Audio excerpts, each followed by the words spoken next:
కడప నగరంలో social justice international civil and human rights council అధినేత హఠాత్తుగా మృతి చెందడం బాధాకరమని కడప జిల్లా హ్యూమన్ రైట్స్ సభ్యులు ఆవేదన వ్యక్తం చేశారు.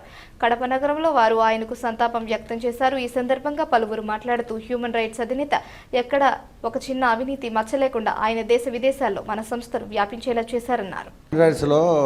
ఇక్కడికి వచ్చిన వారికి అందరికీ సారు గత 30 ఏళ్ళుగా చిన్న స్థాయి నుండి లీడర్గా ఎదుగుతూ సేవలు చేసే కార్యక్రమంలో చిన్న మిస్టేక్ కూడా లేకుండా ఎవరికే కానీ ఒక ప్రభుత్వానికి కానీ ఎక్కడన్నా ఏమన్నా చేయడం కానీ ఏమి లేకుండా పేరు ఫలానా కీడు లేకుండా ఫలానా పనిలో కానీ ఏ పనిలో కానీ అవినీతి లేకుండా నీతిగా ఇన్నాళ్ళు పట్టుకొచ్చినాడు.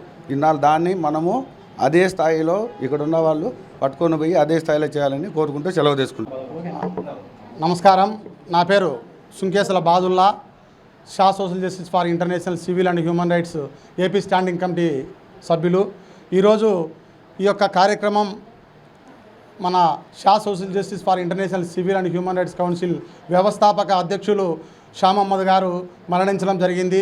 ఆయన మరణం తర్వాత ఈరోజు సంతాప సభ మా యొక్క కడప హ్యూమన్ రైట్స్ టీం ఆధ్వర్యంలో సంతాప సభ ఏర్పాటు చేయడం జరిగింది. ఆయన యొక్క మిత్రులు, అదేవిధంగా సహచరులు, ఈ యొక్క సభ్యులు కూడా అందరి ఆధ్వర్యంలో ఆయన సంతాప సభ నిర్వహించడం జరిగింది. ఈ యొక్క సంతాప సభ నిర్వహించడం జరుగుతుందని మేము కలలో కూడా భావించలేదు. మా అందరి మధ్య ఎంతో చిన్నపిల్లల మనస్తత్వంతో మా అందరినీ కూడా ఎంతో ప్రేరేపిస్తూ ఉత్సాహపరుస్తూ అదేవిధంగా మాకు స్ఫూర్తినిస్తూ మమ్మల్ని ముందుకు నడిపించినటువంటి నాయకుడు మా యొక్క షా సార్ గారు.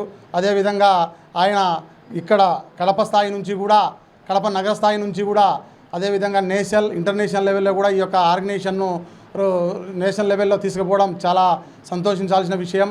ఈ యొక్క సంస్థను మేమందరం కూడా, మా టీం అందరూ కూడా మొత్తము రాష్ట్ర వ్యాప్తంగా కూడా దీన్ని నిర్వహించి ఆయన యొక్క పేరు తెచ్చే విధంగా మేము పాటుపడతామని, ఎక్కడ మానవ హక్కులకు భంగం కలిగినా కూడా మేము ముందరుండి పోరాడతామని చెప్పి ఈ సందర్భంగా తెలియజేసుకుంటా ఉన్నా.